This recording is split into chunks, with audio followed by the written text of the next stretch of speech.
Hello, everyone, and welcome to the Categorically Romance podcast. My name is Bree, and I am joined today by one of my internet friends, and I'm like so excited we're finally sitting down and actually talking. My friend Nadia, who has a Bookstagram account, Nadias Bookish World 86, is joining me today. Nadia, thank you for hopping on with me. I know it's early on your side of the country, It is so good morning. early. Good morning. Thank you for having me. Yeah, it's quite early here in Cali. I just finished my cup of coffee, just trying to get some energy and wake up. But I'm always happy to talk about books, always. Yay. And we were talking before, before we hit record, like our childhood sounds so similar. Like we both moved around a lot. Like you're originally like a Chicago girl, but you're like a California transplant now. Like, does Cali feel like home? Like, do you feel like you are settled there? Or do you feel like, a couple of years you would want to possibly move again? Like, how do It you feel? it does feel like home now. Like I've literally been in Cali for about 21 years now. So it absolutely feels like home. I could pack up and leave. Like I always have that in me where I'm just kind of ready to go. Yeah. But it absolutely feels like home because my husband is from here. All of our family is here now. And so, yeah, I feel settled. I feel rooted. Yeah. When I think of Cali, I think you think of like the big LAs, the Yeah. big San Franciscos, and it just all seems so glamorous. But like hearing, especially like a friend that like moved there, like what about it now? Like obviously like your family has moved out there too, but like is it the location? Like does it feel like, because even the city that you live in is like a big city, but does it feel small town? Like do you have that like small town sense of community feel? Like how does it feel like home for you? So I live in Pasadena, and Mhm. it does feel, even though it's a big city, it does feel very small where we are because we literally are within walking distance of our church. My brother in law and sister in law live, 10 minutes away. And so it's a very close knit part of Pasadena. Um, and even though it is a big city, and then my parents live in Simi Valley, which is about 30 minutes away, and that's a very small suburban town. And so it's even within the big city, it's very small town which Yeah. I love. It's very familiar. It's very small town. I love small towns. I'm all for it. Yeah, see, I've been like, I don't know why I've been super extra with this year. 'Cause I guess because I feel like small town romance is having a moment. I don't know where it came from or why I personally started feeling like that. I think I was seeing the girls on Instagram with these like small town romance era t-shirts and Mhm. things. And I'm like, when I started reading romance, I started with like Sweet Small Town. I started with Debbie May Comber and kind of like worked my way from there. So like all small town. And I feel like when I first started, it wasn't that, I don't want to say it wasn't that popular, but I don't think people really differentiated between like one or the other. We And then did. obviously like watching Hallmark majority Mhm. of the time, small town. But Mhm. now it's like I feel like it's having this boom, right? And like I too live in a city. Like I live in San Antonio, and Mhm. San Antonio feels like a bunch of small towns that make one big Mhm. city. And like you said, like you kind of have your section of where you live Mhm. and you kind of stay there because everything you need is within driving distance or when within walking distance. So Absolutely. even when I'm reading small town romances, I'm like, I get these same feels Mhm. from where I live, which has Absolutely. millions of people. Absolutely. My husband and I just took a library trip yesterday, and so there's a bunch of library branches where we live, but I sort of go between two, and they know me by name. They Oh, know pretty much like if something new comes in, they let me know. They call me and they're like, "Hey, Nadia, I have this on order." So that familiar feeling of, "Hey, these people know me, I know them." I'll go to the local Starbucks, they know my order. So even though within a big city, you still have your sections where it's like, okay, this feels familiar, this feels like home. right? This feels like I found my place. It's very comfortable, it's very cozy. And I love what you said about the small town in romance. I too love Hallmark. I'm obsessed with Hallmark. And but I think for me, my first sort of love of small town was when I watched Gilmore Girls for the first time. And I saw it on Okay. screen, and I'm just like, I love that. I love going to the local coffee shop, going to the bookstore, and having everyone in town sort of know you and protect you in a way, right? And so everyone's sort of looking out for each other. And I believe when Gilmore Girls came out, I was just starting high school, but I didn't really watch it until my junior or senior year of high school. But when I watched it, I fell in love with the community of it. And I think that's what I also look for in books. Is there a sense of community within these books? Is there a sense of friendship within these books? So that for me is an instant love. That was your first time watching it. Have you watched it since as an adult or no? Absolutely.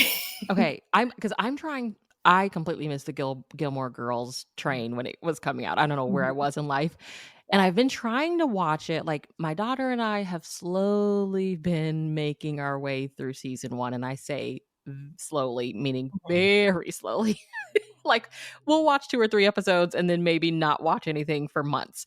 And I think I just need to get through, like, some of the awkward season 1 episodes, like the Mhm. snobby blonde girl at the new school that doesn't like Rory because she's smart or whatever. I Yeah, hear it yeah. all gets better, but, like, um, once you watched it again as an adult, did it hit the same for you or what? It hit completely differently. So, like I said, in 2005, when I discovered it, it was already, like 5 seasons into the show.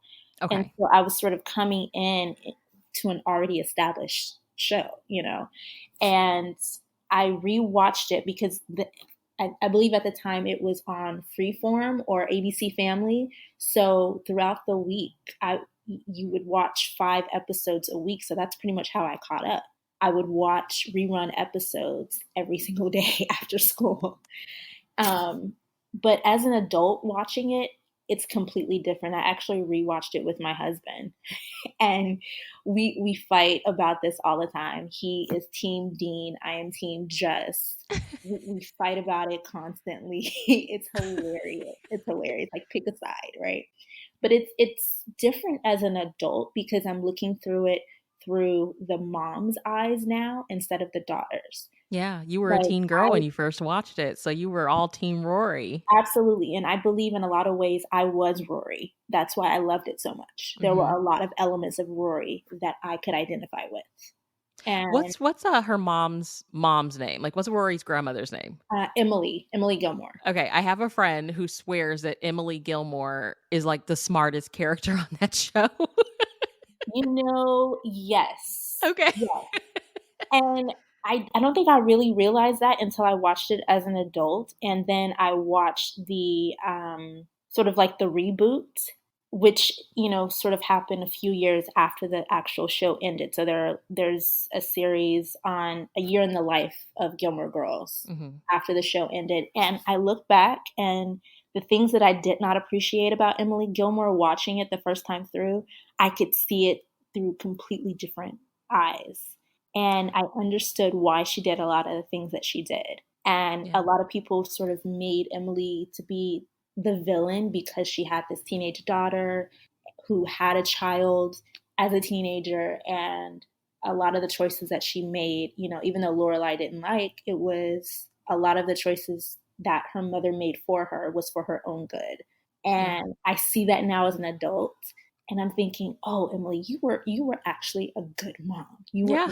a good mom. You were a great wife, a good mom, and you did what you had to do at that time."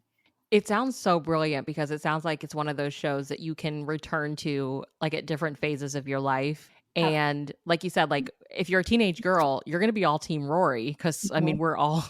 we all like the boy that's kind of the bad boy, and we didn't actually do anything. We literally just stayed in the barn and read all night until we fell asleep, like, we can totally identify with Rory, but then you become a little bit older and her Mhm. mom makes more sense, and then later on, the grandmother makes sense. Like, I just think that that sounds like really brilliant writing. Like, Mhm. you enjoy it enough to keep coming back, but Right. then you take something different or identify a little bit more with a different character each time. Right, absolutely.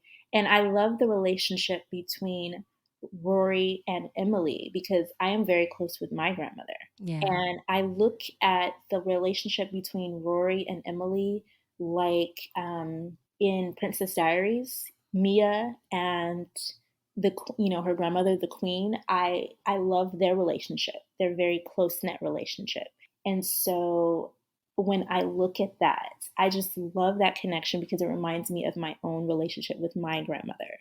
And I thought that that was something that was brilliantly brought to the table.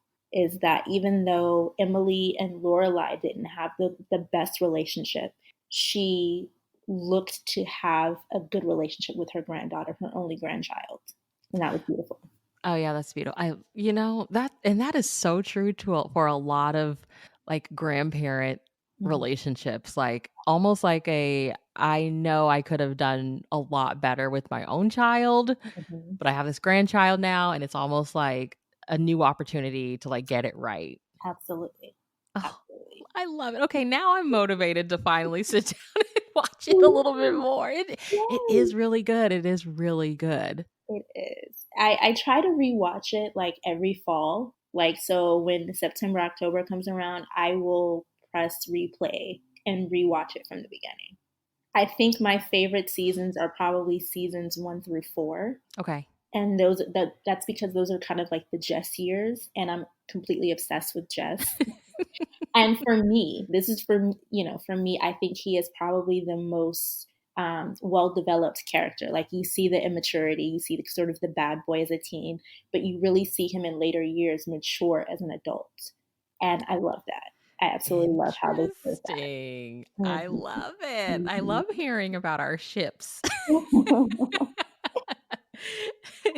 Yeah, I was thinking, I was like, because I there was this tweet on Twitter, and it was like to tweet a character or movie character, like a TV character or movie character Mhm. that you wanted to be growing up. And I was just like, man, a lot of girls probably would think like Rory from Gilmore Girls, right? Like that's who a lot of girls came home and watched. And I Mhm. was like, I feel like for like our generation, which I think, I don't know, were we a little bit younger or older than Rory? I can't really remember.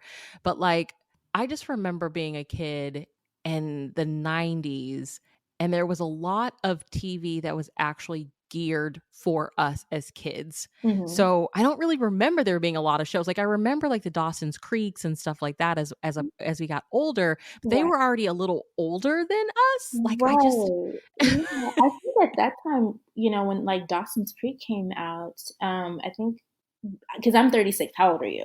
No, I'm 36 too. I'll be 37 in November. So I think at that time when Dawson's Creek came out, we were, like, in middle school.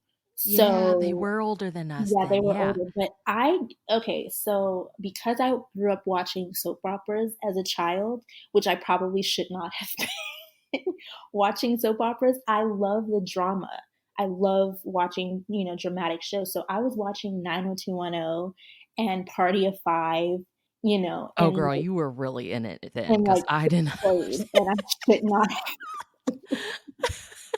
So, teen shows, and I think Gilmore Girls was the first teen show that I kind of watched as a teen, because Yeah. all the other shows that were on the air at that time, I watched as an adult, like The OC, I watched as an adult. Yes. One Tree Yes. Hill, I watched as an adult, and I'm glad I watched those as an adult because if I watched them as a teen, I probably would have had a different outlook on those shows. But for me, Gilmore Girls, because I could connect with being sort of the bookish girl, the one who was always concerned about academics, I saw myself in on screen in a way. And so Yeah. I think that's why I connected so well to Gilmore Girls. And I could be totally wrong about this, but I feel like you said, so we're like in middle school when you Mhm, have like the Dawson's Creeks and all of that. So they are older than us.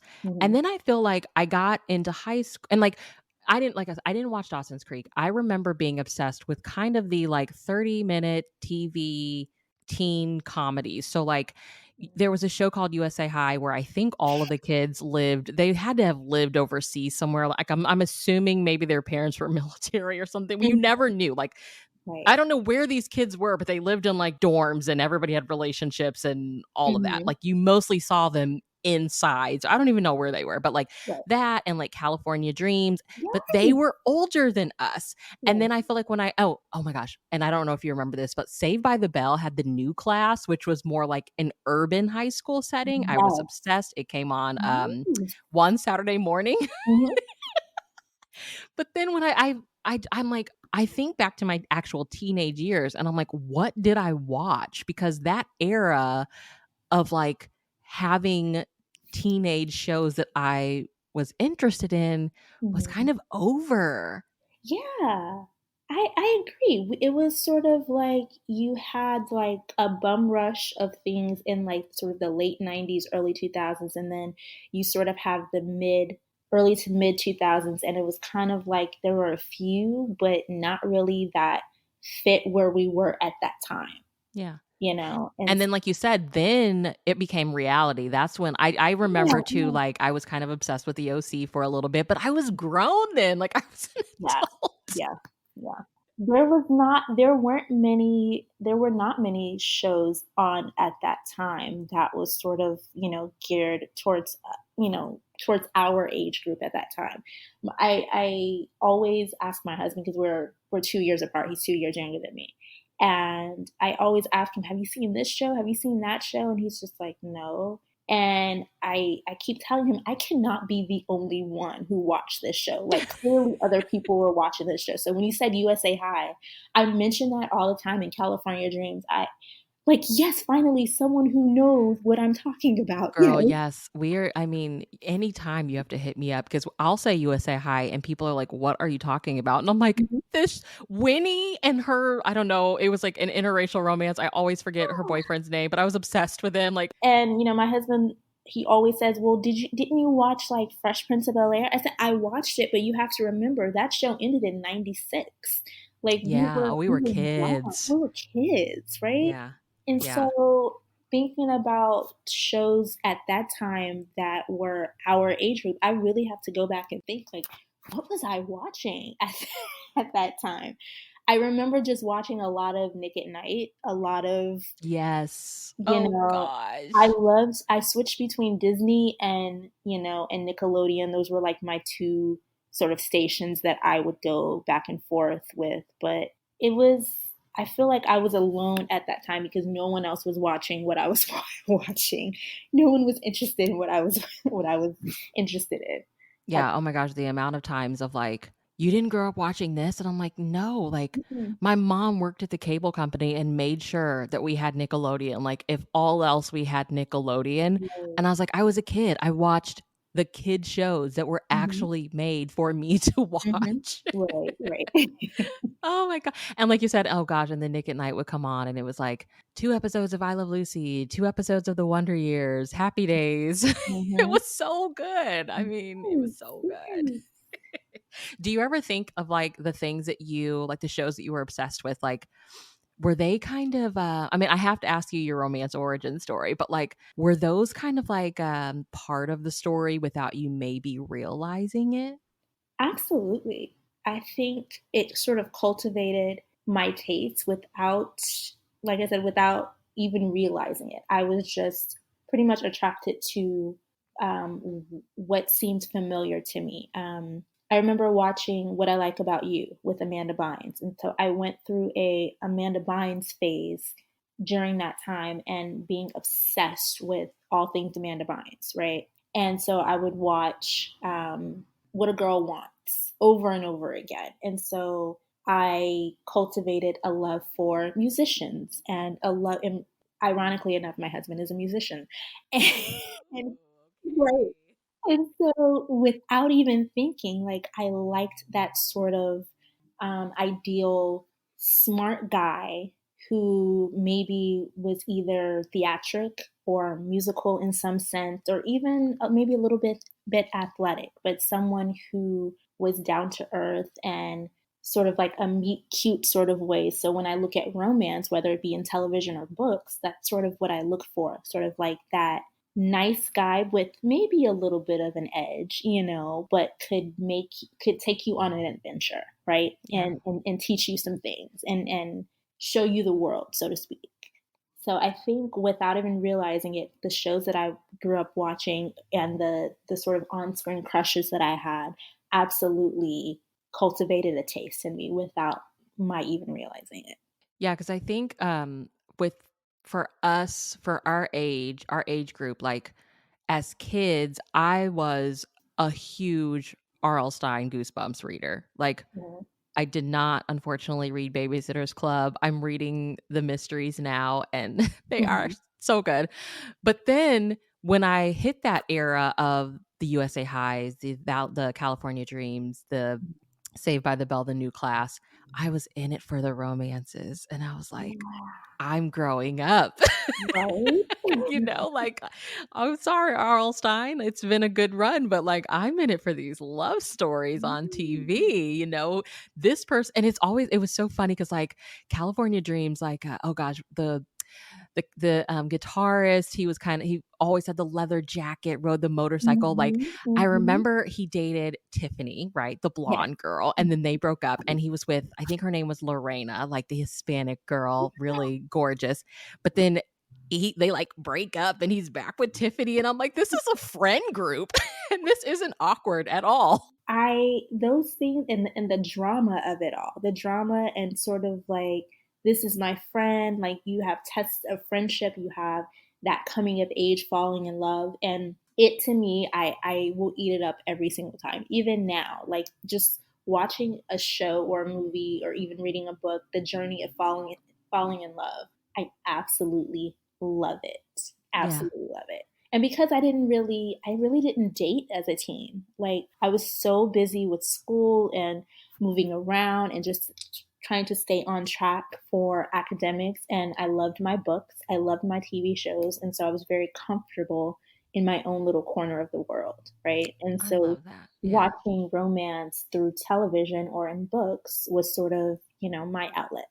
So that's why I gravitated towards romance as much as I did. So have you always been a romance reader? Like, tell me your romance origin story. How did we get here? Um, let's see. I think I want to say I like my first experience of romance in a book Yeah, or like, the first, picking up that first romance novel, which it just sounds like I mean, you said you loved soap operas and you watched those as a kid, so I feel like this has always been the path for I you. think it has always been.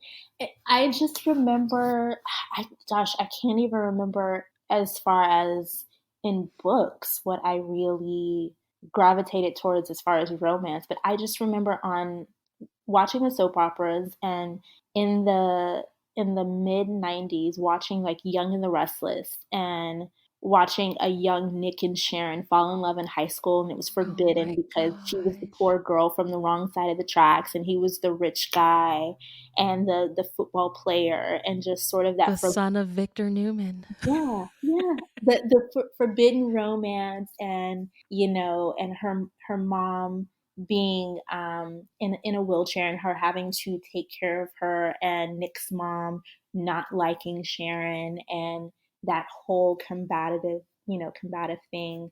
I loved it as a kid.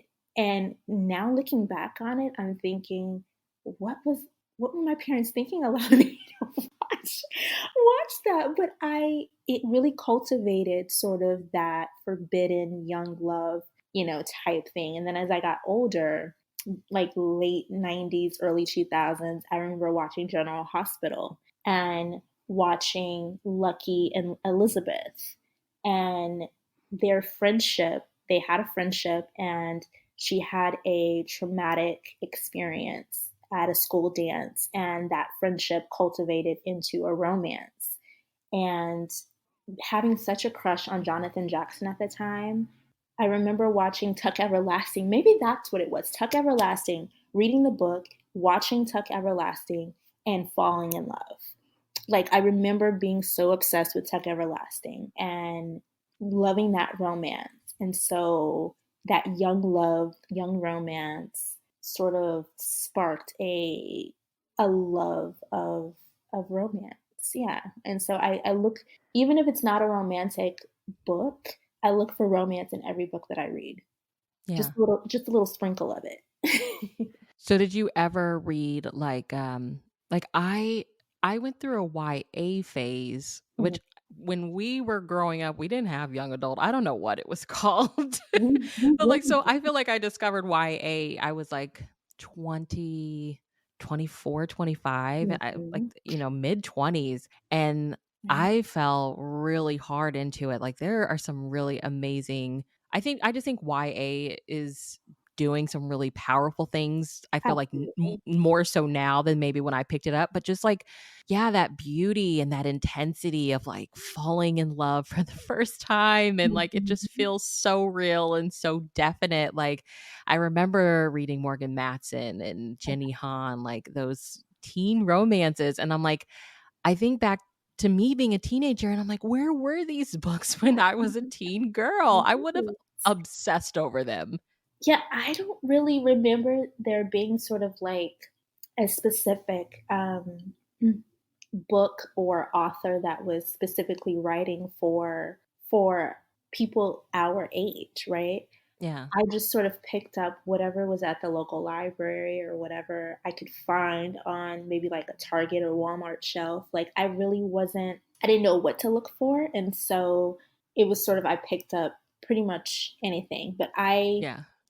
I was reading fantasy for such a long time. Like, my love of reading actually came from the Chronicles of Narnia. And Okay. going through all of that, I sort of cultivated a love of world building. And so that's what I was reading up until like maybe early adulthood. Yeah. And then I think I started with like the hardcore romance. So when I say hardcore romance, I mean like I discovered Maya Banks and Shayla Black and E.L. James. And so I really kind of jumped headfirst into Girl, when romance. you jumped, I okay? jumped. When I say I literally didn't know what I was looking for, I literally Yeah. picked up whatever was at.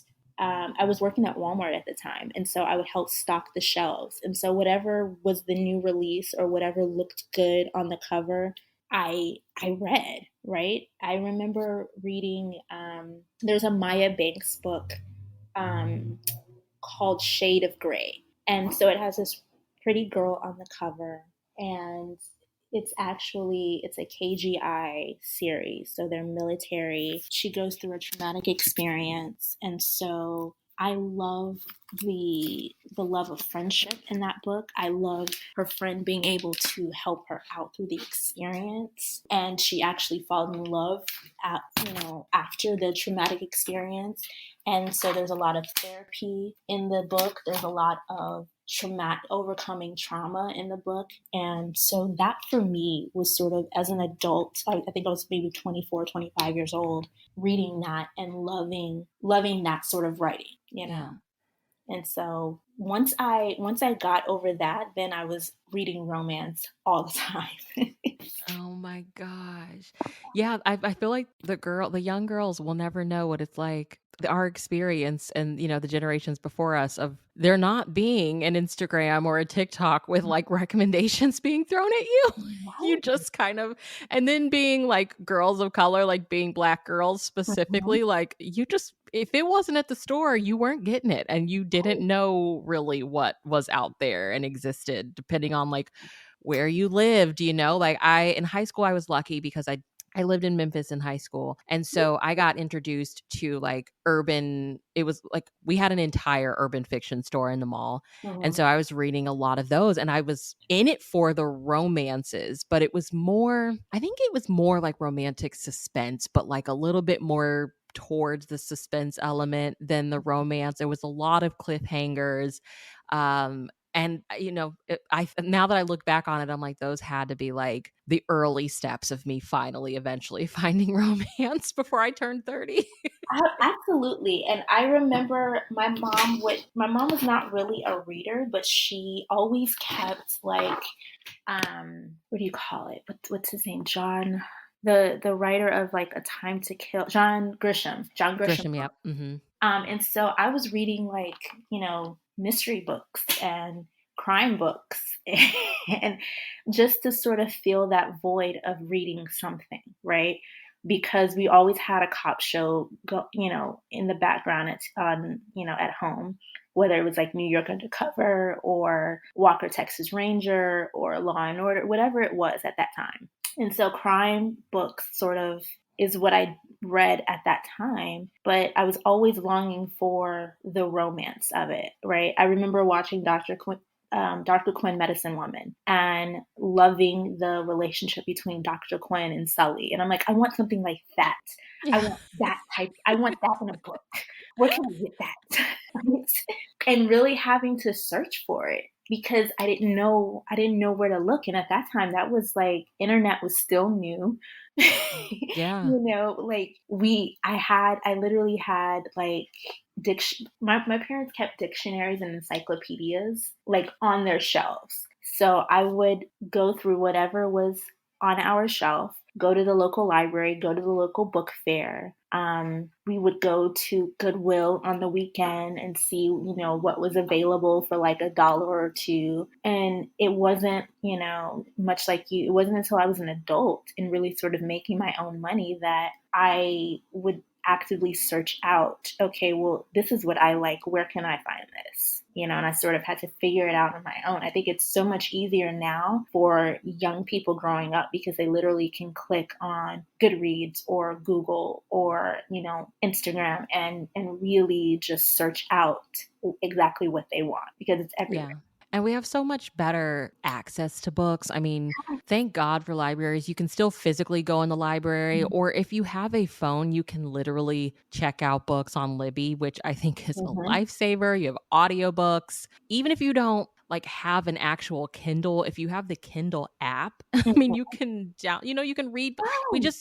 There's no excuse, I feel like, to not read at least a couple of books a year because we have so much access to books. Right. And because it's so easy, I was telling my husband yesterday, I said, I love this library branch that we went to. I said, but there's not a whole lot of diverse books. Like there's really not a whole lot of books by people of color. And I wish that there were, right? Mhm. But on my Libby app, I have access to everything and in Yeah. all formats. And so I love that it's so accessible and whatever I need, it's literally right there at my fingertips. Yeah. And so I do find myself sort of reading more books than I know what to do with because there was sort of a deficit growing up. There literally was. I literally just read whatever I could get my hands on. And even maybe that's why I started writing because I was writing what I didn't see available. And Yeah. so I had like notebooks full of stories and sort of like notes of what I wanted a love story to be, but didn't really see it on paper. Like, what were you looking for? Like, what were you looking for? I was looking for, I always loved the idea of sort of having that being rescued in a way, like having Mhm. that nice guy sort of whisk you away and encourage you and have a friendship and a romance. And so I was writing stories of meeting someone at the local library and your eyes just connect across the room. And Oh gosh, like, yes. it was so cheesy, so super cheesy, right? Okay, so I was reading Nicholas Sparks in high school. Mhm. And I remember The Notebook came out in the summer of 2005. And I went to the movie theaters multiple times to see The Notebook.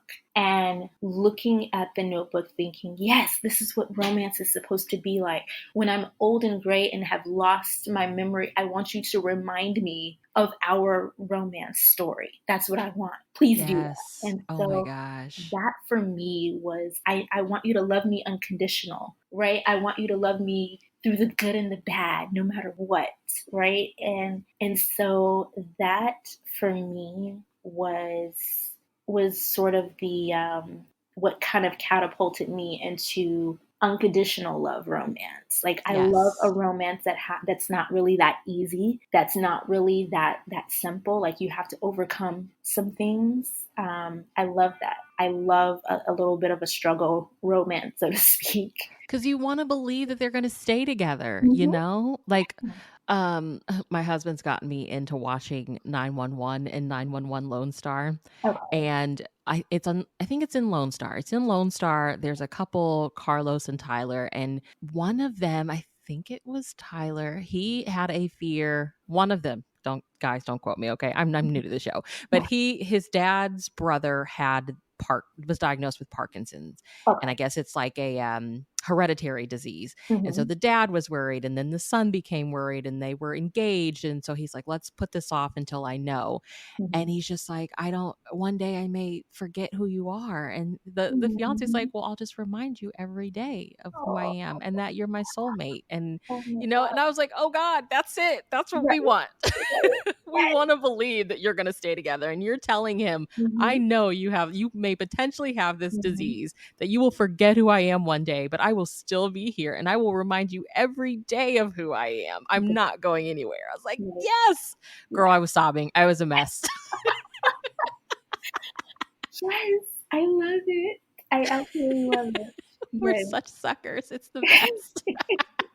Okay, so like one thing that I'm like asking friends when I have you guys, like when you guys share your time with me and come on here, like Mhm. what's your romance era right now? Like what are you obsessed with right now? Okay, so two things. Right now, I'm obsessed with marriage of conveniences. I absolutely, I love a good marriage of convenience. Girl, yes.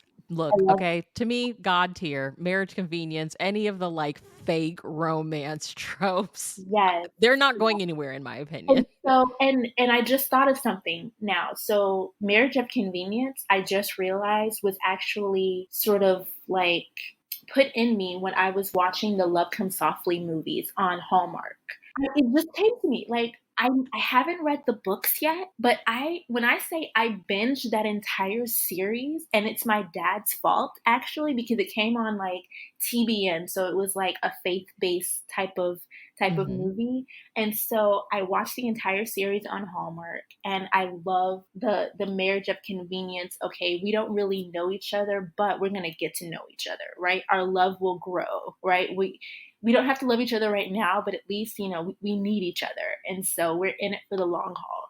And so I love that type of we're gonna go through this together, and we may not like it, but we're gonna survive it together, Yeah, right? yeah. Oh my gosh. I love that you can pinpoint the roots of like where your love of it comes from. Yes. Clearly, clearly. And, there was this movie called The Magic of Ordinary Days. It came out in 2005, and Kerry Russell and Skeet Ulrich. It was what do you call it? Hallmark Hall of Fame, sort of like, remember those movies where Mhm. they would have the Hallmark Hall of Fame and then they would have these elaborate commercials. They would come on Sunday nights on CBS. Yes. I'm Yes. truly dating myself because they don't have that anymore. And it was I don't know if it was a book, but I know it was the movie came out in 2005, and I remember the movie was set in like the 1940s, and she was an unmarried mother expecting, and so they were just like, no, you're gonna get married, and you're gonna get married to this nice guy. You're gonna live on his farm, and you're going to just, it's better for you if you are married when this baby comes. And so they were getting to know each other, and that whole period of just the little things he would do, like get to know what she likes. Like he went to the library and checked out a book. I think it was the Iliad. He read this book because she read the book and she was interested in that. And so he was reading books on things that she was interested in, getting to know her. And I'm just like, oh my gosh, Oh, I I love love that. it. Yes, I yes. love it when you can take the time to get to know what that other person is interested in, even though you don't know them. But okay, I'm going to take the steps to get to know you through this way. I love it. I absolutely love it. And one of my favorite marriage of convenience books is Western Waves by Brittany Cherry. When I read that book, I literally, these were two completely opposite people that were sort of thrown together in this marriage, and they had to figure it out basically. And they did not necessarily like each other. I remember one of the opening scenes was they were at this coffee shop and she ordered her favorite pastry, and he actually was in line ahead of her, ordered the very pastry that she wanted, offered to pay for it. He ate it right in front of her and was just like, sorry, I got here first, sort of thing. Oh But, gosh. and from that moment on, she was just like, I can't stand you. There's no way I'm marrying you. Like, no, no. I love it, but you see the growth of their love story. So Western Waves is absolutely one of my favorite marriage of convenience books. And it's sort of, you have grief and loss in it, but it's also a getting to know you type of story. I love a good slow burn. Instant love is not for me. Like Mhm. I can't. I cannot. I love that you mentioned Brittany Cherry because Mhm. I chatted with Samantha from Everlasting Bookworm recently, Mhm. and she was talking about her. She's like, I don't know why more people aren't talking about Brittany Cherry, Yeah. and I've had the opportunity. Like I was part of a book club a couple years ago, and she like popped on and like chatted with us for a couple of minutes, and Mhm. she's so nice. And I mean, talk about a woman who knows how to like capture like the real live raw like emotions of like falling in love. I don't know how to explain it. She's so good. Absolutely. My first experience with Brittany Cherry, I had not even heard of Brittany Cherry. I had no clue who Brittany Cherry was until the mixtape came out. And it Mhm. came up on my sort of first reads, Amazon first reads. And so I got that book, I read that book, and I literally read that book in one sitting, cried my eyes out.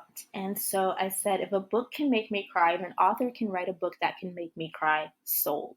Give it to me, please. Yeah. I need all the emotions. I need all the emotions, right? And so that was the book that made me fall in love with Brittany Cherry, was the mixtape. And so I've slowly gone through her catalog, and sort of the Compass series I've completed, and I will probably reread at some point because she's just that good. She's just that good of captivating all aspects of love and different types of love. I love it. Well, you said you had two. So you said Marriage of Convenience. What's your other romance era? Marriage of Convenience, and I love a good hockey romance. I don't know why I'm in sort of like my hockey romance era, but I am. I don't even watch hockey. I am not a sports person at all, but I will love it in a book.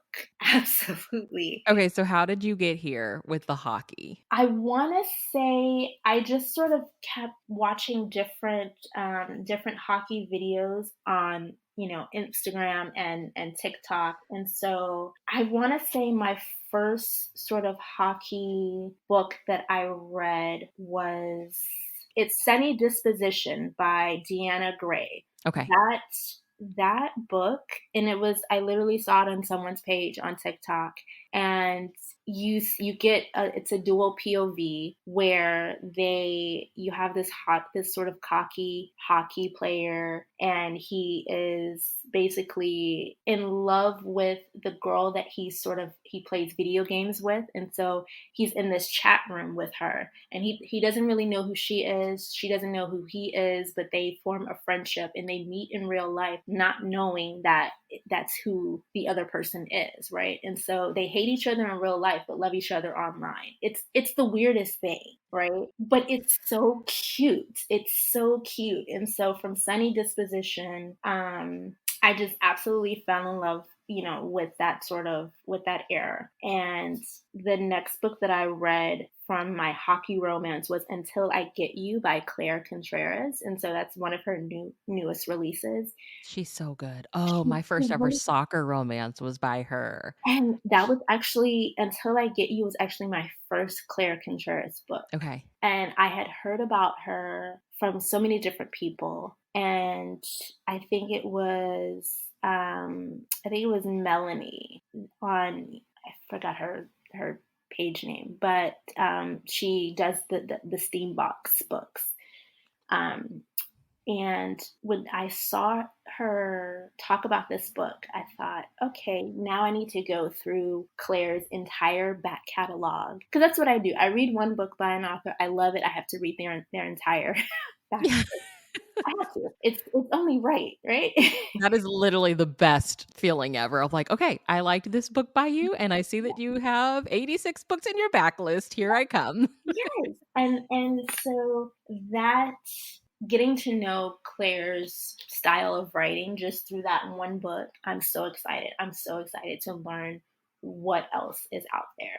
Yeah. You know? Well, we have like your romance era, like the things that you are currently obsessed with, but like being online, like you Mhm. do Instagram, you have TikTok, like looking around you, when you go to the library, when you're at the bookshop, how does romance feel? Like that, what does the feel of the genre feel like for you, like right now? It feels very, I see a lot of the covers that I see, it's a lot of like illustrated covers, which honestly, I'm not a fan of illustrated covers. Okay, give me the thesis. Why not? I'm not. And it all depends on the book. It does. Every book is different, but I prefer to either see a person on the cover or an object. Okay. That's me, or even just a place. Yeah. And for me, illustrated covers just seem very juvenile. Like the book may be great, but it kind of at first glance kind of turns me off. Like I have to force myself to, if I don't love the cover and it's an illustrated cover, but I know the author, I'm gonna turn it over. I'm gonna read the synopsis and possibly give it a chance based off of the author, not the cover. Because I'm a harsh judge judge a book by its cover person. I am. Okay. Yeah. And I am unapologetic about that. I will judge your cover. I I will. mean, it is part of the packaging. It is. You have a Absolutely. couple of seconds for a person to decide based off of what the cover looks like and the title if they're going to pick up the book or not. So, Yeah. yeah. Yeah. And so I haven't necessarily always been like that, but I think I see so many sort of like illustrated covers where I've picked up and it's been like really, really popular on TikTok or Instagram, and I pick it up and the book for me just does not mesh well, and I'm instantly regretting the time that I spent reading this book. They can be really misleading. Yeah, They they can. absolutely Definitely. can. And I'm all for trigger warnings. I'm all for give me what to expect in this book without giving the whole plot away and story away. But I found that I can't always trust another person's or the popular majority consensus on certain books. So that's why I go to certain individuals that we have similar reading tastes where I'm just like, okay, what did this person think about this book? I trust their judgment. I definitely trust your judgment. I will go to your page, and especially with like Avon books or like Harlequin. I'm sorry, Harlequin books. Mhm. I love those books so much, and I will look at your page because I don't see them advertised anywhere else. And so I love the little mass market books. I know. Aren't they That just like this tiny little hug? I love it. I love it. Protect mass markets at all cost, people, Yes, okay? I yes. just think of it as like one of these days they may unfortunately be gone and Yeah. we'll really be missing them. Yeah, because unless I really absolutely love the book, I'm not gonna go out and purchase a $25 hardcover book. I'm just not gonna do it, right? Paperback, okay, but the little mass market books that I can, throw in my purse and carry it around and it be comfortable. I love it so much, right? Yeah. I love it so much. You sound like such an OG romance reader that's like, "I want people on the cover," and for the longest, like, that was what people were almost Mhm. ashamed of, like, people were Yeah. so proud of a Kindle because like, now people don't know what I'm reading, and I'm like, I think there's, like, that percentage of us that are too, like, "Mind your own business. If you don't like what I'm reading, Mhm. just look the other way." Mhm. Mhm. Please give me, like, people on the cover. Yes. I think with, like, the illustrated thing, it's interesting because I love, like, the books that well, I mean, Book Depository is no longer with us, I guess, but, like, Mhm. ordering the books from the UK, like, their illustrated covers are, like, really whimsical and Mhm. sweet, like, they're totally different, Right. I think, than our illustrated covers, like, if I had to pick a preference, I would easily be like, I'll just order them from overseas. Mhm. But I am seeing, like I love Melanie Harlow, for instance, in the indie world, Yeah. and her latest book is literally just, like, this pretty, I think, bright bluish cover Okay. with font, like, there is no real illustration, it's just, like, the title of the book, and I'm like, "I'm not really mad at this." You know what? Me neither, because sometimes it's all in the simplicity of it. I remember watching an interview with Naima Simone, and when I say her Rose Bin series, all of the covers are so gorgeous. Yeah. And the Road to Rose Bin, and someone had asked her, "What was your, your thought process behind this cover?" And she said, "I was a fan of Thomas Kincaid," and I'm like, "Yes, yes, absolutely." Absolutely, right? All hail Queen Naima Simone. Right? And I said yes, because when you look at the Rose Bin series books, it looks like this cozy, beautiful small town that you just want to live in. You just want to plant yourself in. And the cover alone is so cozy, is so beautiful. I bought the book, I found it at Target. And there were a lot of copies, and I'm just like, I probably because more people were buying it online, but I was so happy to get that book as soon as it came out. And that's the book that I could take to a local coffee shop and be just so cozy with my coffee and pastry and think nothing of it, just reading this cozy little book, right? Yeah. And I love it. Unapologetically, I love it.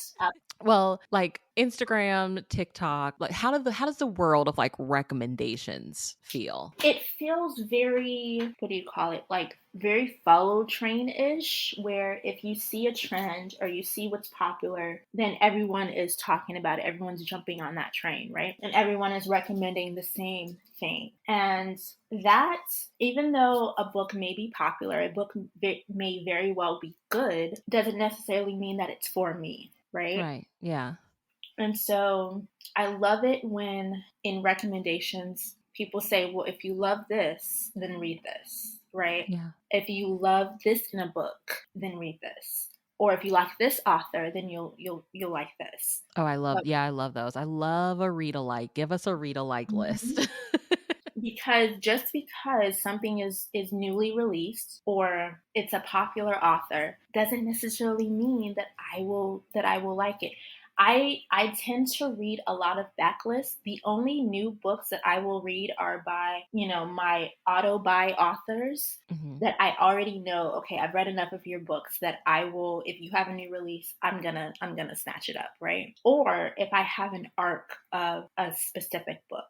Other than that, I wait a few weeks or even a few months and see how the book does and sort of like what people are really saying. Or I'll go and read the backlist of that author first and then read the newer release. So I'm kind of like, when it comes to recommendations, especially on new books, I'm very, very skeptical. I really am. Girl, I we are really kindred spirits because I am okay, look, I bought Happy Place am. by Mhm. Emily Henry, and it is still sitting on my dresser in my bedroom. I I, probably won't I get to it for months. Yeah, I have not read an Emily Henry book. I just read Tessa Bailey for the first Oh time. gosh. I think I've read one Tessa Bailey so far in my life. I just read Tessa Bailey and it's nothing against her, but I just for me, I'm just saying, well, Yeah. and everyone's talking about it. How good can it be? I'm Right. I Yeah. I'm that person, like, give me the hidden gem, right? Give Yeah. me the book that no one talks about or that Yeah. you don't hear about. I want everybody to be done talking about it, and then I'll go, because I am a very, like, I can be a biased person, like, "Oh, I Mhm, just saw so and so talk about this on YouTube," and then I go into that book hearing them in my head, and it just affects my reading experience. So, yeah, I need all the, like, the noise to kinda quiet down, mhm. and like you said, like, I'm such a backlist person, like, I don't Yeah. the book's been out for, like, 10 years, nobody's talking about it anymore, like Right. Right. That's exactly how I am. I need the glow and the bright lights to dim a little bit before Yeah. before I'll go to it, right? That's kind of what's exciting about category though, is like, unfortunately, like there will be these like bangers coming out from Harlequin that I'll read, Mhm. and you get on Goodreads and it's like less than 100 reviews, and it's like, this is actually something that everybody should actually be talking Agreed. about, you know? So Yeah. yeah, like you said, like hidden gems. I just think even with some new releases, like there tend to be hidden gem new releases, like these Mhm. books that you want to scream from the rooftops about that like nobody's going to be talking about. Right, right, exactly.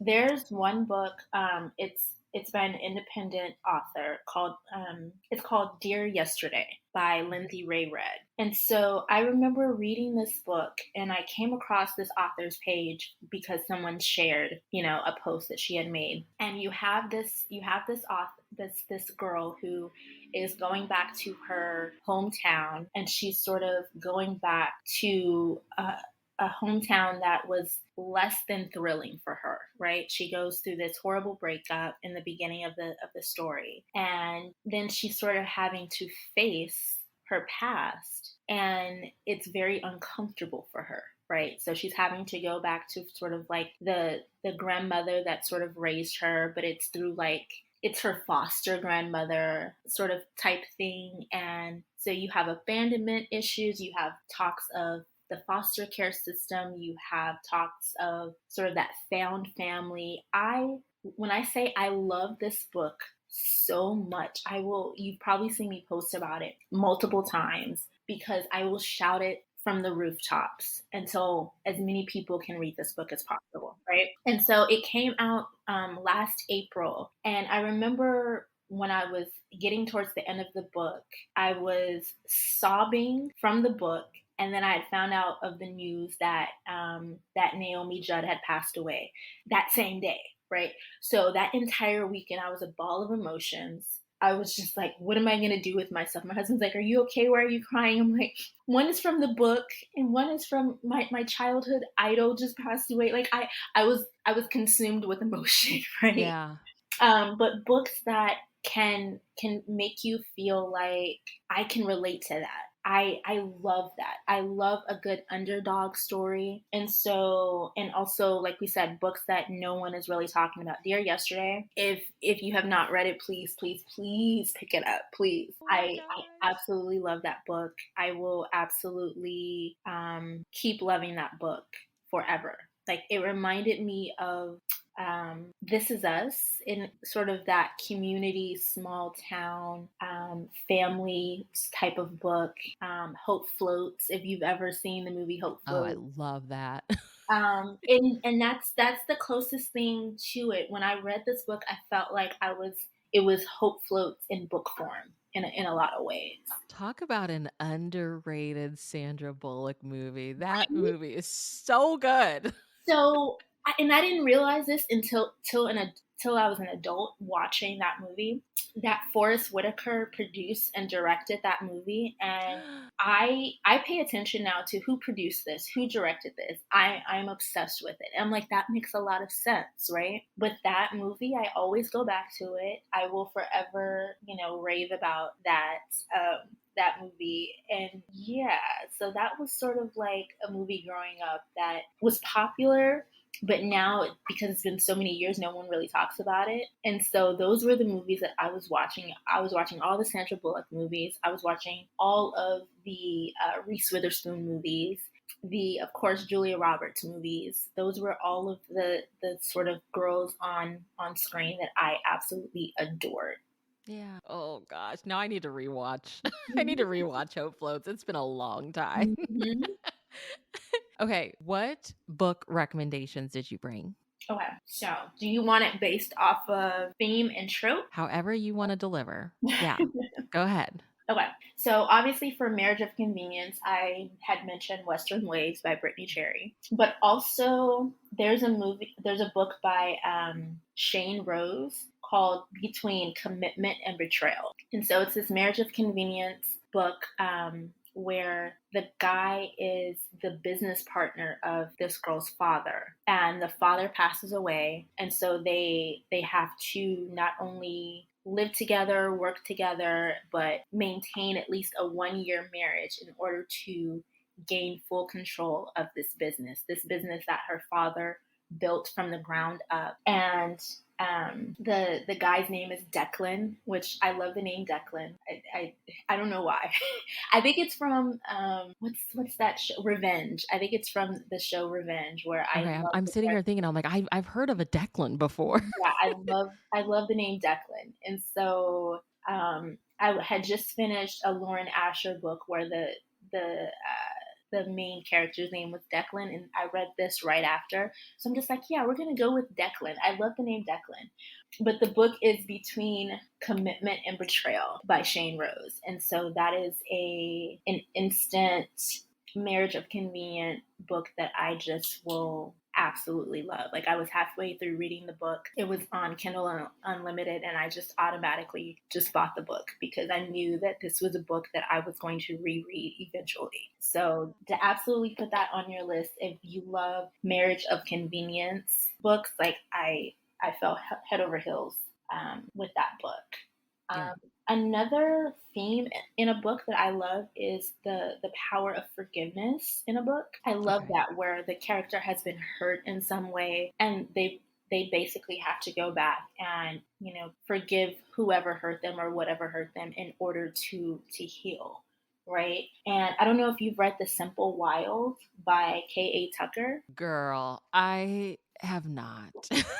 So once I again, have the books and everything. I only read book one. And once Okay. again, it was such a popular book when it came out. I refused to read it. Right, Yes, that was me. I refused, and And so it's I still talked about, I feel it's like. still talked about. And so I read this book, and instead of, I mean, it is a romance book, but it's really the story of a daughter and her father. Mm. And that story, like that relationship between a father and a daughter, especially a father who has not raised you and you're sort of going back, learning your roots. I love it. I absolutely love it. That book made me sob uncontrollably. Like, I absolutely love that book. It has become one of my favorites. Yeah. Another book of forgiveness that I love is The House of Eve by Sadeqa Johnson. I was about to say that's a new one. Okay. Yeah, it's a new one, and I chose that one because I love the Yellow Wife so much, and it's sort of, you get a few of the storylines and characters from the Yellow Wife in this book. And so I had received an advance copy before this came out. And when I read it, it's a dual POV, and I just love this story so much because it's a story of the choices that we make are not always the easiest, but it's, whatever circumstance we're in, it's kind of like the cards that you're dealt, sort of thing, where what decisions are you going to make? Like, yeah, you're sort of in this crummy situation, but what are you going to do with it? How are you going to make your life better? Right. Yeah. Yeah. And when I say I came out of that book with a sense of, you can't always judge the choices that people make because you have no idea what they're going through, type of thing. Yeah. And sometimes the hardest decisions that we make are not with our interests in mind, but with the interests of another person in mind. And so I love that book so much. I love it. First off, like, you just like sharing these like forgiveness books. I mean, we are all in our healing era, okay? Mhm. Hashtag healing girl summer. So, Right? and like I love that, we all have friends who just pick up books to read Mhm. them. Point blank Mhm. period, that's it. But like I feel like, and I just feel like we're such kindred spirits, cuz like I can't not read a book and not be trying to figure out what the author's trying to tell me. And a Yeah. lot of times I don't even think they realize. They're like, I was just writing a book. And I'm like, but no, right here you were talking about like him, the the survivor's guilt or whatever. Yes, yes. It just has to mean so much more to some of us girls. I love it so much. And one thing that even though it's not along the same lines, but when I read House of Eve and I sort of looked at the different generations in this book, the connection between the Yellow Wife and the House of Eve, I thought I was watching Yellowstone at the time. And, I have binge watched Yellowstone, and anyone who has watched Yellowstone in, 1883 knows that it's a generational type of storyline, and sort of the decisions that your ancestors have made have sort of brought you to this place where you're at now. And so what are you going to leave for future generations? What are you going to do you can't do anything about the past, but you can do everything about the future, right? And the steps that you make sort of, set the tone for the future. And so that's sort of what the House of Eve is. And you have to sort of, let go of some things ultimately for the greater good of those that are coming behind you. Yeah. Oh my gosh, breaking the freaking cycles. Mm-hmm. Yes. Mm-hmm. Absolutely. And so that's definitely House of Eve. I would absolutely recommend to anybody. And you don't necessarily even have to read The Yellow Wife. You can absolutely pick up The House of Eve, and it's for anybody who loves the story of forgiveness. It's literally for anybody. But another sort of theme that I love is a family theme, particularly a found family theme. And I think I get that from my Fast and Furious obsession. It has to be. It has to be, right? I think it has to be. Yeah. Because That makes total sense. Total sense. Okay. And so one book that I loved, I knew nothing about going into it. I just knew of the author, but All I've Wanted, All I've Needed by A.E. Valdez. When I say I have fallen in love with A.E. Valdez this last year, I didn't even know who she was. I'd seen so many people talk about A Worthy Love. And so I read A Worthy Love and I thought, okay, all right, I like this. Let me go back and read what she has written, right? And so I read her Christmas book, A Snow King Catches His Snowflake, and it has found family themes in it. So I went back to the very first book she wrote, which is All I've Wanted, All I've Needed. And you have this character, Sunshine, who is sort of making a clean break from a breakup, from a long-term, relationship that just was not working for her. And she has to figure life out, right? What she wants to do with her life, the relationships and the friendships that she's making, like she's literally making it on her own, right? And so you have all these friends that she makes along the way that are ride or die friends, good or bad. I don't care what decision you make. I'm always on your side. I'm going to tell you when you're wrong, but I'm always on your side. And you need friendships like that, right? You need friends that are going to tell you the truth, but still love you through it all, right?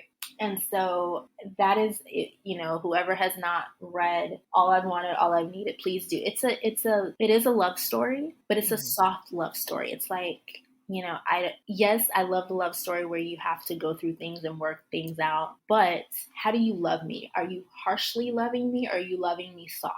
And I love found family too. Like I think it was Jill Shalvis who, I think the first time I really began to pay attention to found family, because I read her Heartbreaker. I started with her Heartbreaker Bay series, and it's just like this group of friends who all live in this like neighborhood of like San Francisco or whatever. That really I guess planted the seeds. And then I think I really gained my respect for found family when I began slowly reading paranormal romance. And I'm like, oh yeah, this is good. This is good. I get it now. Right? It's that found family is such I feel like an underrated thing that people really don't talk about. Yeah, you have the family that you're born into, and then you have the family that you choose. And you don't have to necessarily be biologically related to be family. Yeah. Oh yeah.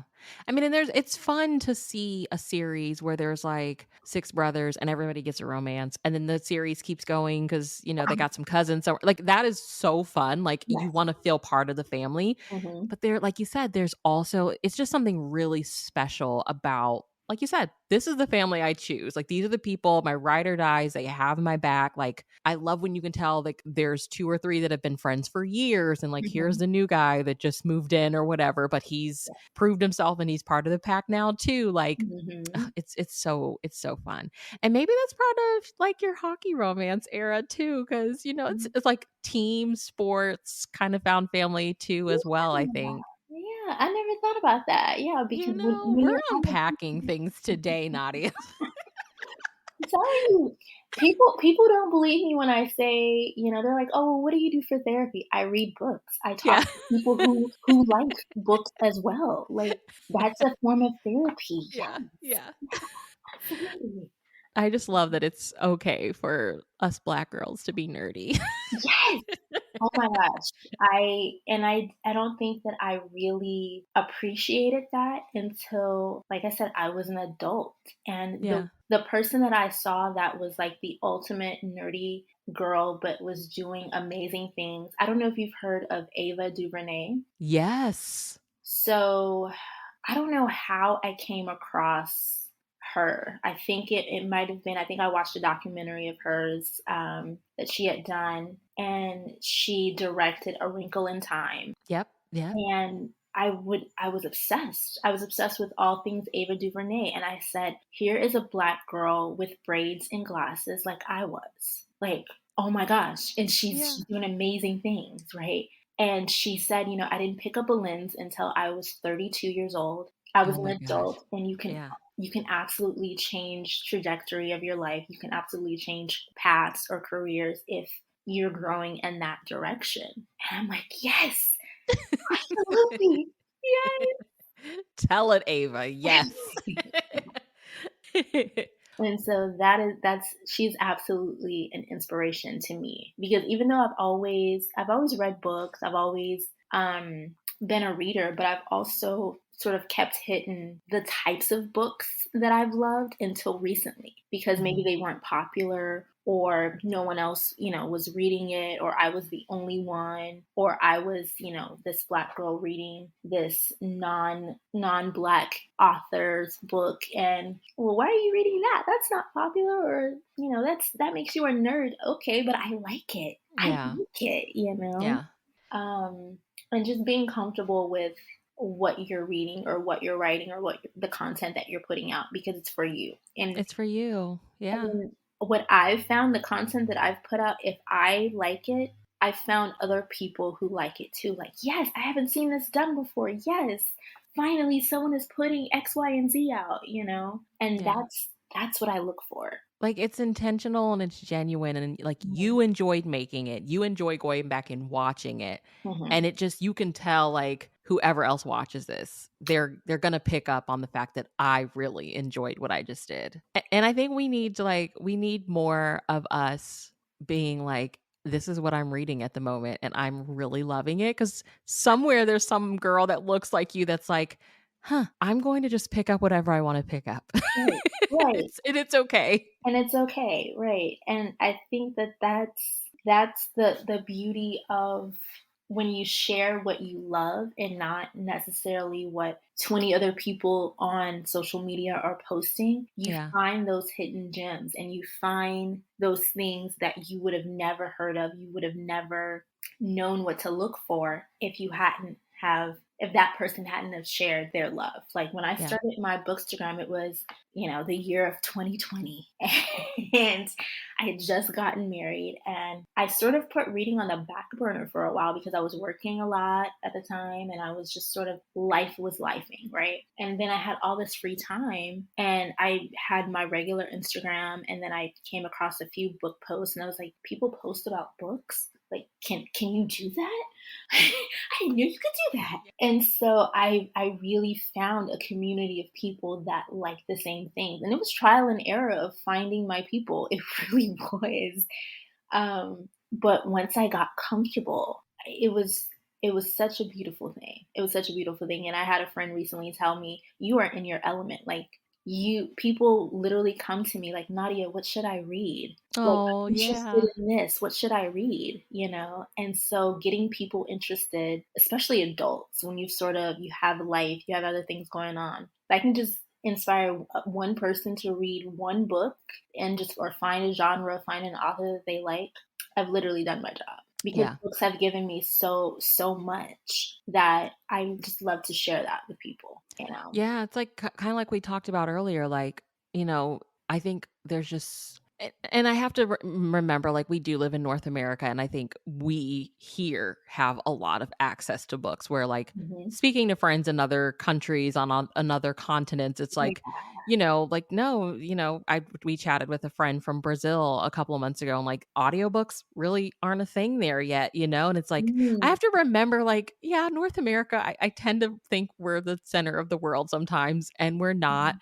But speaking as a North, living here in the States, it's like we do have amazing access to books, and Mhm. like two of my brothers growing up were not readers. They were not readers. Yeah. And now as grown men are Mhm. huge readers. And Oh. all it took was for them to figure out their thing. And they Mhm. both are physical readers, Mhm. and they love nonfiction, like the Oh. nerdiest of nerd nonfiction. It's so crazy. And like my husband's not a big reader, but he's really getting into like finances and learning. He's just like, I wasn't raised knowing this how to be smart with money. So now he's like Mhm. really interested in like teaching himself how to be smarter and more disciplined with money. And like Wow. every time I look up, there's a new Amazon order that's coming with a book about money.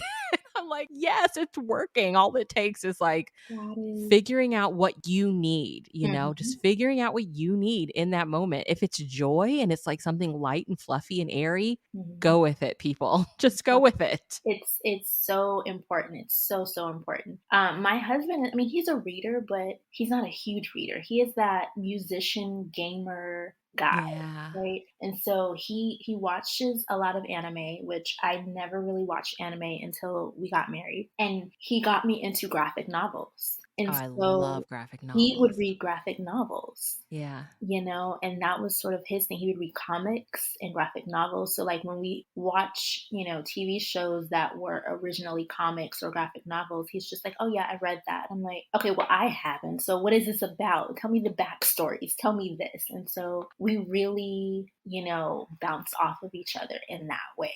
And I love it. I Yeah. absolutely love it. My graphic novels are like I love experiencing girlhood through graphic novels. So like my big binge last year was The Lumberjanes. It's all like a group of girls at summer camp and I Oh, loved it. I loved that. There's a series called The Paper Girls where some girls from the 80s travel to present day and I'm like I love a time travel when you somebody know comes to present day.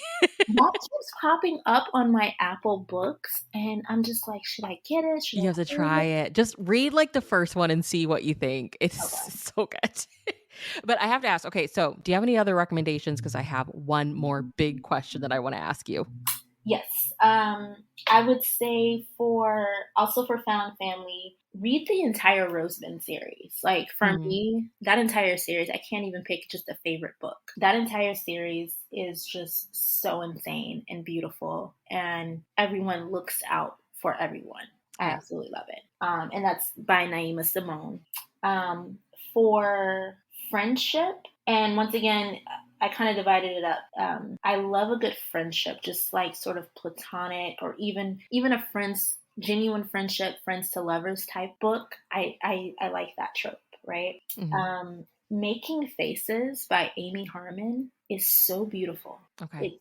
It's set in like the early 2000s, so like when we were in high school, and you have these high school kids, and you have one who is dealing with an illness, and you see the love of friendship, and it's 9/11 has happened, and you have this small town where these boys are essentially going off to war, and you have people telling them, well, why are you going off to war? You should be going to, you should be going to school, or you should be doing X, Y, and Z, right? And you have this friendship between these two people that's so beautiful and so loving.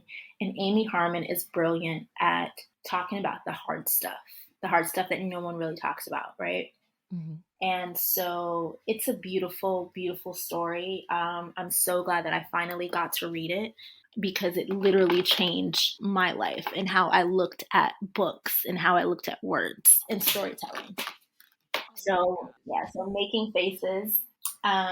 Two other books for friendship: Northern Stars by Brittany I was Cherry. gonna say Brittany Cherry. Okay. Brittany Cherry. And then The Sun and Her Star by Dylan Allen. I listened to the Oh. audio and it literally goes from childhood to adulthood. And you see this young boy who is sort of alone and sort of being abused in a sense. And he finds that one friend, that one person that loves him unconditionally and is his friend first. And I love that. The Sun and Her Star by Dylan Allen. And then once again, have you read Northern Stars by Brittany Cherry though? I haven't read that one yet. Okay. So it literally goes from high school to adulthood, and you always have that one person that you can always go to, right? Mhm. And so I love that book so much because you get to see the change in these characters. They are together through high school as friends, and they protect each other, they love each other. They sort of have a separation, and then they come back together,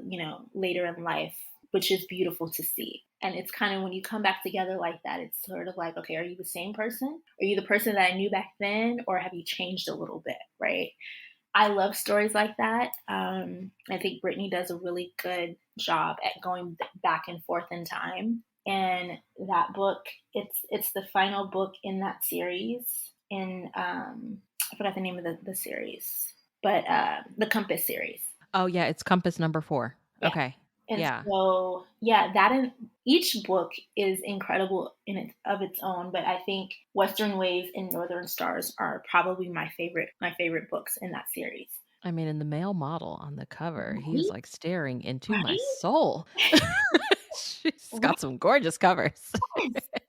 So I would absolutely recommend that. I have two more recommendations. Go ahead. And I looked up this sort of theme, and it's change versus tradition. Like, so kind of what you kind of grew up thinking and believing and knowing, or what society sort of tells you to think, versus making like a real change in the Yeah. world based off of what you believe, right? The Songbook of Benny Lament by Amy Harmon. Okay. Corey from Corey's Corner introduced me to this book when it came out. I think it came out in 2020, and it's set in the 60s. And you have this white musician and this black singer in the 60s having to work together, right? And it's a beautiful story. The setting reminded me of like Sparkle or Lady Sings the Blues, or something that you would see like Diana Ross starring in, right? I love this book so much. I've reread it multiple times. I will forever rave about this book. And it almost sounds like it could be a true story, but it's not. It's completely fictional. But it reads as a sort of like like musical biography, if you will. And I love it. So if you have not read the Songbook of Benny Lament, put it on your list. If you love music, if you love like the sort of historical sort of storytelling type, beautiful story. Yeah, I Beautiful just pulled story. it up on Goodreads, and I have it as one to read Mhm. since January 13th of 2023. And I just saw that Corey rated it. She, like, reread it 4 days ago. Yeah. And she's like, "My heart is so full and still belongs to Benny Lament." I when I got halfway through the book reading it, because I believe I have like two or three copies of the book. So that's one thing about me too. If I love a book, I will have multiple copies. That's my bookish trait. I don't know how healthy that is, but that is a It's bookish trait. fine, it's fine. No judgment here. And I remember just reading it and having to stop midway sobbing because of the emotion of this particular scene. And I'm thinking, oh my gosh, can I get through the rest of this book? But it was worth it. Can Every I get tear, right through the rest of it? Yes. every tear, every emotion in the book is worth it. Well worth it. I Yeah. promise. This is an experience you want to experience. You want to experience. And I came out feeling like how you love another person, how, getting to the truth in the heart and getting to make sure that this person that you care about, they may have had a crummy upbringing, but you want to make sure that the other side of their life is beautiful and filled with love and joy and appreciation. Like, oh my gosh. I love it. I love Noted. Okay. Yes. Oh my god. The last one is Learn to Love You by Jade Hernandez. Mm. And this is a book that this is brothers or best friend's brother type romance. And I absolutely love this book. This family works on a farm in Texas, and the son is expected to take over the family business, right? And he just doesn't want to do it. So he started taking, classes for college and carving out a life of his own. And so it's a story of how do you deviate from the family plan that you're kind of expected to carry out and really set a life for your own, right? And with the female lead, she grew up around this family because she's best friends with his sister, and she's always had a crush on him, but she doesn't really want to say or want to admit, like, they like each other, but they don't want the other one to admit that. They don't want the other one to know, and I love that as well. But she has some family things that she's dealing with that she's very embarrassed about, and sort of in her own healing journey as well, of trying to just survive. And the way that they need each other, the way that they support each other is so beautiful. So, so, so beautiful. And going beyond what you're expected to do or how you're expected to live based off of creating the life that you want. So Learn to Love You by Jade Hernandez. Beautiful, beautiful story. Would absolutely recommend. I mean, it does have an illustrated cover. I'm just saying. I know. Okay. Okay. Yes, yes. And did I judge it harshly? Yes, I did. But the reason why I judged this particular book a little less harshly is because Jade Hernandez is actually I don't know if you've read Queenie and the Krakens, but No. this is Alira Anaya Ceres. So that's her pen name. So she has two names, two author names. So Jade Hernandez is actually her real name. And so because I knew I'd read her work before, it's just under a different name. And I agreed to disagree with the cover. I read the book anyway. I love Because I'm it. like, okay, it's fine. What is the story about? I can Yeah. overlook the cover. It's fine.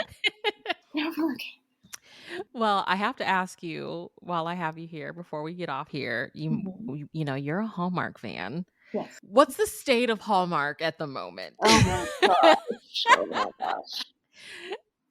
Romance made for TV, Yes. our go-to for the longest.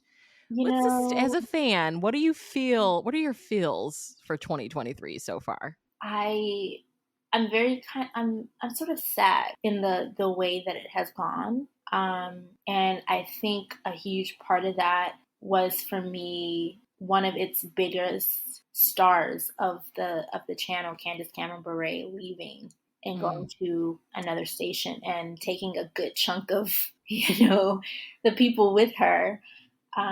It's different. It's in a different state than what we grew up watching, right? I would watch it not only for all of the Christmas movies, which I would watch every single one, even Christmas in July movies, and yeah. everything from November to January. But it's June weddings, yeah, the spring movies, yeah, you New had Year's. all of the weddings, all of the baby showers, all of the, like blind dates or, the worst meet cute in the world type thing. I don't know where it's gonna go from here because it's lost such a huge, fan base. The storylines are not there like they used to be. They're not, you used to could just sit down on a Friday, Saturday, Sunday night and just watch movie after movie after movie or show after show after show. It's not like that now. And the tone definitely has changed. And I hope that the creative voices, the writers, producers are able to come together and create content that people want to see and that people can gather around and watch, with their families or with their friends and have like watch parties like they used to. I was talking to Mary Carver, and she is a big Hallmark fan. She actually runs the Couch podcast, and she is a Hallmark fanatic, and she and I have talked about the state of Hallmark. It's not what we are used to. I do hope that it gets better. I'm not 100% happy with it. I'm still very nostalgic about the what was. Yeah. Um, but yeah, I just hope it gets better. And but it requires communication. It requires listening to the viewers and the fans on what they want to see, Yeah. and not just sort of what the content that you think should be put out there, but really listen to the viewers, because that's how you're gonna, become a success, is if you get people to tune in. And what do the people want to see? What kind of storylines do they want to see? I mean, I think that, here we are like romance readers, Mhm. but every now and again you want to watch TV. Right. You want to watch something. Mhm. And for the longest, like Hallmark was the go-to for that on screen, right? Mhm. Right. And I personally feel like, and I've shared this with friends, like I feel like they're constantly in this battle of like trying to hold on and appease their like older OG audience that's been with them for a very long time, Mhm. but also needing to keep up with the times and, just to be honest, like depict show be Mhm. diverse, be Right. inclusive, like Right. all the important things that they should be doing. Absolutely. And a huge audience of theirs, I don't think necessarily wanted to see that or wants Mhm. to see that. Right. Hence, we do get other networks that are like, we're family friendly. What are you really saying when you say we're family friendly? Because if you Mhm. look at these movies, we're not seeing X, Y, and Z, Mhm. So it's just, I think they're in like this constant battle, and is like, as a fan of romance who wants to see romance on film, Right. unfortunately, like a lot of their stuff lately has not been good. I personally think that they put a lot of emphasis, they put a lot of their money behind the holidays, which is a fun time to be a Mhm. Hallmark fan. Right. Yes. But then I'm like, where's that same energy with New Year's? New Year's Right. romances are so fun. There's Right. so much you can do with New Year's. Absolutely. Spring is such a beautiful season. There's And so many fun things you can do in the spring. Like people feel however they feel with June and June weddings. Like I actually mhm. think that's a lot of people's like least favorite time to watch, because the wedding movies tend to just not be that good. Get some Mhm. of your best rom-com writers in the room to fix that. And then Right. don't get me started on Fall Harvest, which, from Ah, what I've heard, yeah. the overseas market like doesn't care about the fall like we care about the fall. Right. So Mm, I get it, like it's a business thing, they have to like, but like as two people who live in I don't know how it is in Cali, but like mhm. living in Texas, I don't really get the fall. So like that was my escape, was those Yeah. fall harvest movies. And it And was this beautiful, fun, tons of like fall, mhm. activities, like a sweet spot before the Christmas Right. season came. And now you don't get it anymore. And You it's don't. like, You do dude, like not. we were coming to you for Mhm. that. And now, like, I'm not even really coming to you for anything. Mhm. There's so much potential for, like, for the summer. Yeah, you have, like, the summer weddings, but what about when people go on vacation, right? Yeah. And there's a Yeah. lot of potential for if you're going on a boat for the first time, or a beach house, or, and for the fall, I wanna see pumpkin patches, and I wanna see you, drinking Apple picking and apple picking. Yeah, I wanna see these things, right? make it a game to try all the fun fall coffee drinks, at the local Yeah. coffee shop or something. Right. Like, and, a nice story about, a small town bakery, and, a big shot architect or whatever, and you need them to rebuild, and you fall in love. Like, get creative. Like, do something that will bring the masses together. I mean, because there is such a gap, there is such a deficit of that, and it's cozy, it's comforting. I love to be able to just, put something on and make it Gilmore Girls, but in movie form. Just Yeah. make that your foundation. Gilmore Yes. Girls in movie form. Well, tell everybody where they can and should be keeping up with you online. You can find me on Bookstagram and TikTok at Nadias Bookish World 86. And I also have a YouTube channel called Nadia's Bookish World. And so I'm talking about all things books, all things TV and movies, and that's where you can find me. Well, thank you so much for hanging out with me today. This has been so fun. Oh, thank you for having me.